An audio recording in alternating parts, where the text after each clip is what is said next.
வணக்கம். ஒரு சிறிய தீபம் மோட்டிவேஷ்னல் ஸ்டோரி வாங்க பார்க்கலாம். ஒரு சிறிய கிராமத்தில் ரவி என்கிற ஒரு பையன் இருந்துகிட்ருக்கான். அவன் குடும்பம் மிகவும் ஏழை, மிகவும் பணக்காரனும் இல்லை, சாதாரண நடுத்தர குடும்பம். பள்ளியில் அவன் ஒரு சாதாரண மாணவன். விளையாட்டுலேயும் ஃபஸ்ட்டு கிடையாது, ரொம்ப படிக்கிறதுலேயும் ஃபஸ்ட் இல்லை. அதனால் அவனுக்கு ஒரு பழக்கம் இருந்தது.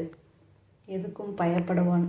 என்னால் முடியாது, நான் தோற்றுவிடுவேன், மற்றவர்கள் எல்லாம் நன்றாக இருக்கிறார்கள், நான் இல்லை, இப்படின்னு ஒரு இன்ஃபீரியாரிட்டி காம்ப்ளெக்ஸ் இருக்கிற பையன். இப்படித்தான் அவன் எப்போதும் நினைப்பான்.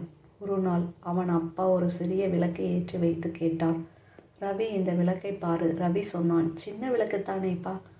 அப்பா சிரித்தார், ஆமாம், இது சின்ன விளக்குத்தான். ஆனால் இந்த விளக்கு மட்டும் இருந்தும் முழு அறையும் ஒளியால் நிரம்புகிறது. இருட்டு பெரிதாக இருந்தாலும் ஒரு சிறிய ஒளி போதும். நீ பெரிய சாதனை செய்ய வேண்டிய அவசியமில்லை, தினமும் ஒரு சிறிய முன்னேற்றம் செய்தால் போதும். அந்த நாள் முதல் ரவி தினமும் கொஞ்ச நேரம் படித்தான், கொஞ்ச நேரம் உடற்பயிற்சி செய்தான், கைபேசியை குறைத்தான், புதிய விஷயங்களை கற்றுக்கொண்டான். அவன் நினைத்தான், தினமும் 1% முன்னேற்றம் இருந்தால் போதும். 1 வருடம் கழித்து அதே ரவி பள்ளியில் முதல் மாணவர்களில் ஒருவன். விளையாட்டில் பரிசுகளை பெற்றான். தன்னம்பிக்கை அதிகம், முகத்தில் எப்போதும் சிரிப்பு. நண்பர்கள் கேட்டனர், நீ எப்படி இவ்வளவு மாறினாய்? ரவி சிரித்துக்கிட்டே சொன்னான், நான் சூரியன் ஆகவில்லை, ஆனால் தினமும் ஒரு சிறிய தீபம் போல் ஒளி கொடுத்தேன்.